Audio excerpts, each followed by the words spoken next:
intego y'uyu munsi tugiye kuvuga ku itorero ry'Imana. Murabizi neza ko ibi bihe tusohoyemo ni ibihe bikomeye, ariko kandi ibyo simbivuga nk'ubirukana mu nsengero, ariko ni musenge muyoboze umwuka abayobore aho guteranira. Ubundi itorero rya Kristo rirangwa n'iki? Icyambere rirangwa n'umwuka wera w'Imana, umwuka wera w'Imana. Nusenga ahantu kumva nta mahoro wakira, nta mwuka w'Imana uhari, nukuri tangira gushidikanya. Nusengera ahantu ugastangira kuva mu gitondo kugeza nimugoroba, mu masaha yose muri gusengamo akaba nta jambo ryihanisha ibyaha ririmo, tangira kwibaza aho uri, ni gihonome. Bene data, icya kabiri kiranga itorero rya Kristo ni urukundo. Nubwo hataburamo abasharirira abandi, ariko nibura bake bagira urukundo kandi rwa Kristo. Icya gatatu kiranga itorero rya Kristo ni ukuyoborwa n'ijwi ry'Imana, kumvira Imana. Iryo ni ryo torero. Hanyuma ibyo umuntu abiba none azabisarura mu bundi buzima. Hariho ubundi buzima, ndababwiza ukuri. Ntabwo abagabo nkatwe twakwambara amakaravati ngo tuzindukire ku makamera, turara amajoro angana gutya tutararungurutse iby'ubwami bw'Imana, twamenye imikorere ya data wa twese. Hanyuma iki gihe cya none nari mbabwiye ko ntabwo muri buramye Satani ngo munaramye Yesu bikunde. Yesu akunda icyubahiro, ibyo mu byumve. Niba ukunda Imana ni Imana, niba ari Satani erura. Cyangwa ndabampamagara. Twebwe muri Afurika rero hariho gutererezwa ubukene bukabije kugira ngo babanze badukontorore. Niba mara kudukontorora bajye bakubwira ngo turaguha $100,000 by'amadolari ubeho neza, ariko ibyo bintu by'amasengesho biri nukubita mu nda ukumva nta kirimo, uyamanike. Ni igihe kigoye, ni igihe gikomeye, ni igihe gikakaye, ariko nimwumve itangaza Imana yampaye. Yambwiye ngo wayo yamushyizeho ikimenyetso cy'amaraso, yamaze kumushyiraho ikimenyetso, yamaze kumuprotect, yamaze kumuha atibara. Ntacyo uzaba, Imana izagenda iducira kanzo hamwe n'ibitugerageza. Mfite message rero nahawe ebyiri kandi nziza. Iya mbere, Imana yambwiye ngo aba mama muzi ko mukora ibikorwa bisa n'ibya Vashiti, ibi bintu mubyandike. Imana yambwiye ngo ije kubaterura mu myanya murimo iterekemo ba Esteri bari kuyiririra ijoro n'amanywa. Ndabisubiramo uko yabimbwiye. Wowe wahawe urugo ukubona ni ibintu biraho bitafite 12, ukaba ufite imico nk'iya Vashiti. Imana iteguye ba Esteri bari kuyiririra, igiye kukwambura ibyo wari ufite iterekemo Esteri. Nta uzayiburanya, nta uzazana icyanditswe ngo ayivuguruze, kandi n'abazahangara gusenya ibi ngibi Imana yampaye, Imana izabasenyere ku mugaragaro. Ijambo rya kabiri nabwiwe ngo indege yihuse yitwa ubutabazi imanukiye abantu bari kuyititiriza. Ubwo ni ibisubizo bihetswe mu ndege. Nabonye indege yiruka, ijwi rirambwira ngo nihutanye ibisubizo by'abana banjye bataramererwa nabi. Reka nkubwire inshuti yanjye, ni igihe cyawe ngo wakire amahoro, ni igihe cyawe ngo ifoto yawe igaruke, ni igihe cyawe ngo wambare impeta, ni igihe cyawe ngo business yawe igende, ni igihe cyawe ngo uhabwe imbaraga mu izina rya Yesu. Torero ry'Imana rero, izo message nizo nahawe ngo ntambutse kubera b'Imana.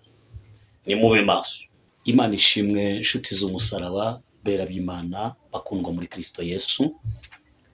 Ndabashimiye kubw'imbabazi z'Imana kandi kubw'urukundo rw'Imana. Ndashimira Imana ko mukira amahoro, nanjye ndamahoro. Ndashima Imana ko Imana iturinze kandi ubwami bw'Imana ukuri buratwaranirwa, intwari zibugishamo imbaraga, uhereye ku bwa Yohana umubatiza. Bakundwa mu mwami wacu, nanone kandi turagarutse muri cya cyiciro cyacu turi kwigisha abantu itorero n'idini icyo ari cyo. Ariko kandi uyu munsi tekereza ko turasoza ku kijyanye n'itorero n'idini, kuko mwamaze kubisobanukirwaho gatoya, ibindi tugenda tubivuga. Munyemerere tubanze dusenge muri kumwe na Prophet Evode cyangwa se Pastor Evode, bitewe n'uko ubishaka. Ariko ibyo ntabwo ari bikuru cyane, igikuru nuko ndi umwana w'Imana, igisumba ibindi nuko ndi umutahajuru, nkaba ndi umwami n'umutambyi mu bwami bw'Imana, nkaba ndi umuraganwa na Kristo, ubugingo buhoraho bw'iteka ryose. Ubugingo bwanjye buhishe mu Mana muri Kristo Yesu. Data, mu izina rya Yesu, uri Imana nziza y'urukundo n'imirimo, ibitangaza no kunesha no gukomera n'ibyawe none n'iteka ryose. Dushimye abantu bose badukurikira, uhaye umugisha kubwo gukurikira iki kiganiro, bahembuwe nawe, bahawe imbaraga nawe. Ministeri yacu riratashye Ministries, turasenze cyane buri wese ngo akanguke, ave mu mwijima yinjire mu mucyo wa Kristo. Isi ndetse n'abayituye bamenye ko mu ijuru hari Imana izatwara itorero, igatwara abera aho tuzaba tutarira, tutaganya, tudasonza, tutarwara. Ndagushimiye Kristo Yesu kubw'umwuka wawe wagiye kudufasha muri aka kanya, kandi umuntu uzakurikira iki kiganiro ahabwa imbaraga zinesha mu izina rya Yesu, amen. Unyemerere dusome ijambo ry'Imana, Matayo ibice 6 umurongo wa 24. Bibiliya iravuga ngo ntawe ukeza abami babiri, kuko yakwanga umwe agakunda undi, cyangwa yaguma kuri umwe agasuzugura undi. Ntimubasha gukorera Imana n'ubutunzi. Imana idufashe. Ndasubiramo ijambo ry'Imana. Bibiliya iravuze ngo ntawe ukeza abami babiri, kuko yakwanga umwe agakunda undi, cyangwa yaguma kuri umwe akasuzugura undi. Ntimubasha gukorera Imana n'ubutunzi. Bene data, mu gihe nk'iki, itorero rya Kristo, itorero ry'umukiza Yesu, ndabatangariza itangazo ko Yesu yararipfiriye. Ariko kandi kuripfira niki yarakoze? Ubundi yari mu cyubahiro yicaye iburyo bw'Imana na mbere hose. Ariko ngo inama yo mu ijuru iraterana, habura uwacungura umuntu. Yesu aritanga, mu bizima aritanga, mu bakuru niwe witanze, mu baserafi niwe witanze. Ijuru ryose rirubarara riravuga ngo ibi ntitwari kubishobora. Yesu araza. Waruzi icyamuzanye? Ntabwo ari ugupfira ama etaje ngo abantu bayazamure, oya. Ntabwo ari imihanda myiza, oya. Ntabwo ari ugupfira amafaranga kuko yaje amafaranga ahari, muribuka ko ari nayo bamuguze ajya kubambwa. Icyo yaje gupfira ni ubugingo bw'iteka ryose. Haleluya. Mukundwa mu mwami wacu, intego ya Yesu mw'isi yayigezeho. Waruzi ko usigaranye urubanza n'urugamba rukomeye rwo kugira ngo uharanire kuba mu bugingo yakuremeye, kandi uko abantu bakomeje kujugunya ibyo yabahaye, ndetse akaba yarabimeneye amaraso, akaba yarabipfiriye, ntabwo bizamubuza kugaruka kubarana nawe ku itarano yaguhaye. Yarabambwe murabizi, yarakubiswe murabizi, yatewe imisumari murabizi. Iyo ni inkuru tumenyereye. Hashize hafi imyaka 2000 na umwami avuye mu isi azutse ajyanwe iburyo bw'Imana nanone. Ariko kandi hariho urubanza. Intego y'uyu munsi tugiye kuvuga ku itorero ry'Imana. Noneho ikidini reka tunakihorere, kuko ubu murabizi abo muri Amerika hari amadini asenga Satani agatenga Imana mu mitima yabo. Hari amadini y'ababudaniste, y'aba Illuminati batenga Imana mu mutima bakayikura mu mitima bakimika umwanzi. No mu bihugu bya Suwede n'ahandi hatandukanye murabizi neza ko ibi bihe tusohoyemo ni ibihe bikomeye. Ariko kandi ibyo simbivuga nk'ubirukana mu nsengero, ariko ni musenge muyoboze umwuka abayobore aho guteranira. Ubundi itorero rya Kristo rirangwa n'iki? Icyambere rirangwa n'umwuka wera w'Imana. Umwuka wera w'Imana nusenga ahantu kumva nta mahoro wakira, nta mwuka w'Imana uhari, nukuri tangira gushidikanya. Nusengera ahantu ugatangira kuva mu gitondo kugeza nimugoroba, mu masaha yose muri gusengamo akaba nta jambo ryihanisha ibyaha ririmo, tangira kwibaza aho uri. Ni gihonome. Bene data, icya kabiri kiranga itorero rya Kristo ni urukundo. Nubwo hataburamo abasharirira abandi, ariko nibura bake bagira urukundo kandi rwa Kristo. Icya gatatu kiranga itorero rya Kristo ni ukuyoborwa n'ijwi ry'Imana, kumvira Imana. Iryo ni ryo torero. Kubera iki? Yesu yaravuze ngo intama zanjye zizi ijwi ryanjye, iyo zihamagaye ziritaba, ziramenya. Ariko nanjye iyo zihamagaye ziritaba, niyo zimpamagaye nanjye nditaba. Nshuti yanjye, uvuga ute kuri umukristo ukaba uri umugenzi ujya ku Mana, ukaba utajya wumva ijwi rya Kristo?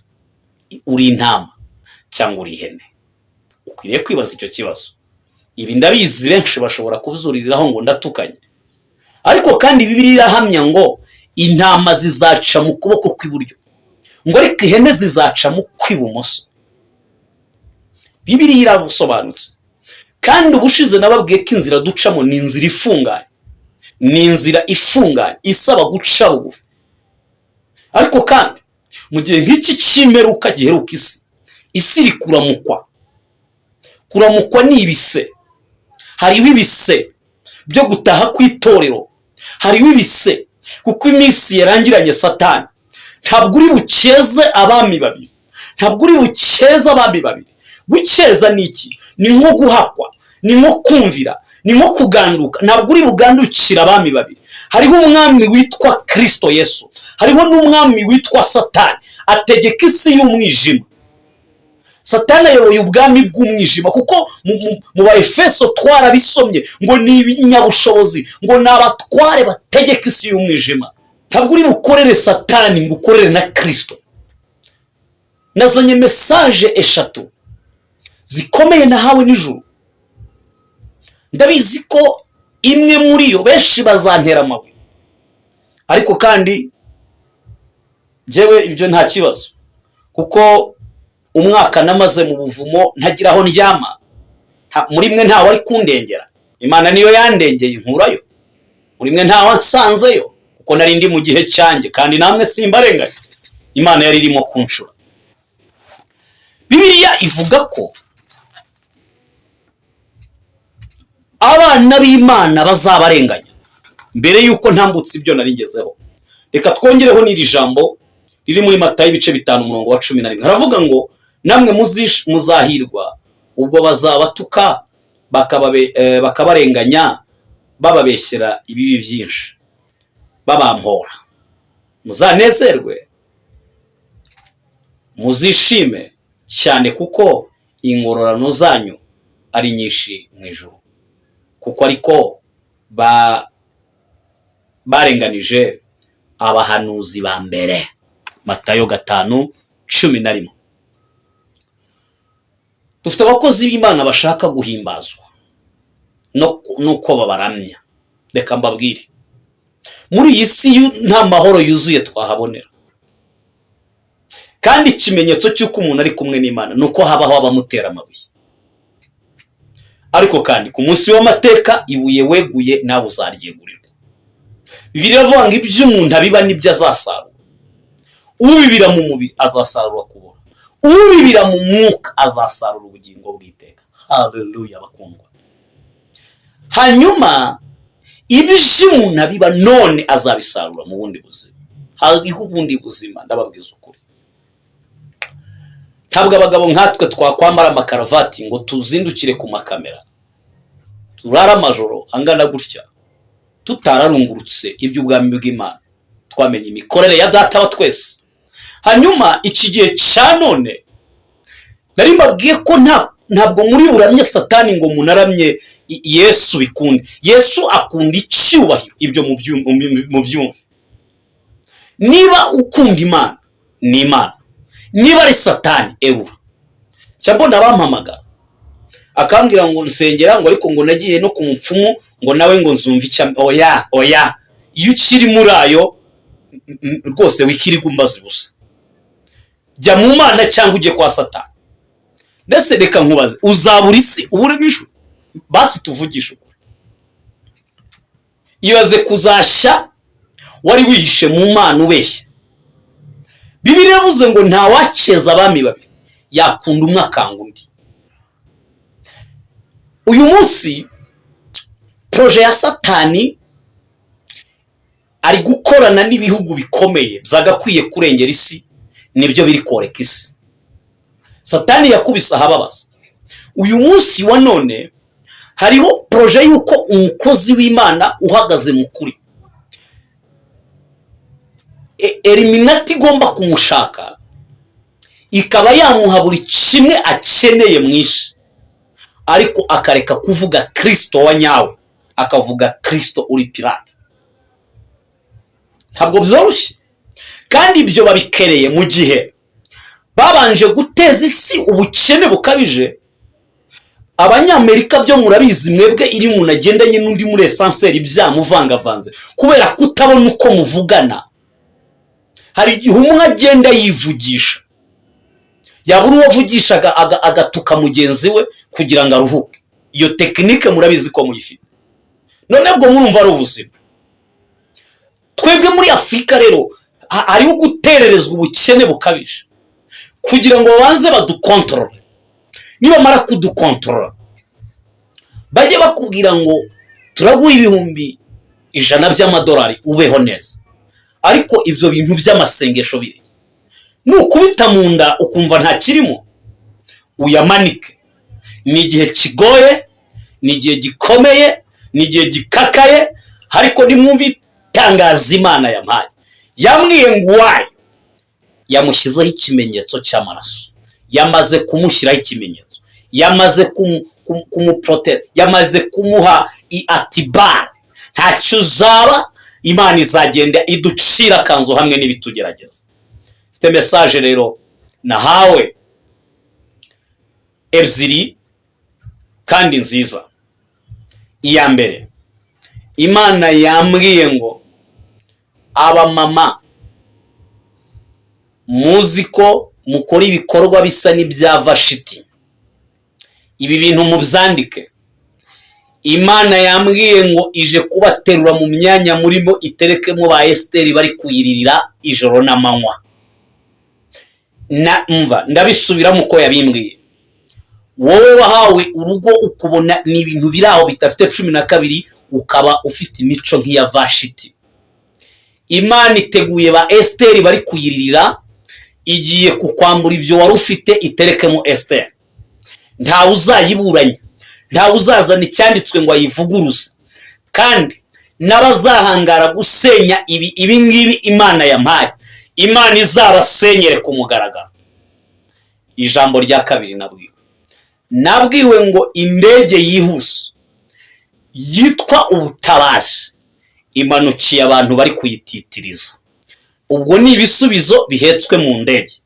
Nabonye indege yiruka, ijwi rirambwira ngo nihutanye ibisubizo by'abana banjye bataramererwa nabi. Reka nkubwire inshuti yanjye, ni igihe cyawe ngo wakire amahoro, ni igihe cyawe ngo ifoto yawe igaruke, ni igihe cyawe ngo wambare impeta, ni igihe cyawe ngo bizinesi yawe igende, ni igihe cyawe ngo uhabwe imbaraga mu izina rya Yesu. Torero ry'Imana rero, izo mesaje nizo nahawe ngo ntambutse kubera b'Imana. Ni mube maso, umukwe ntagitinze, araje ntibigitinze.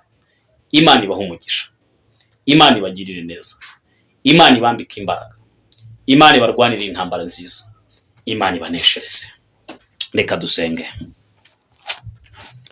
Mana ishobora byose, Mana y'imbaraga no gutwara n'ubushobozi, igitinyiro no gukomera n'icyubahiro, ndasenze ngo imirimo yawe igaragare mu bana bawe, kubw'ijambo ryawe bimenyekane ko Uwiteka ari we Mana.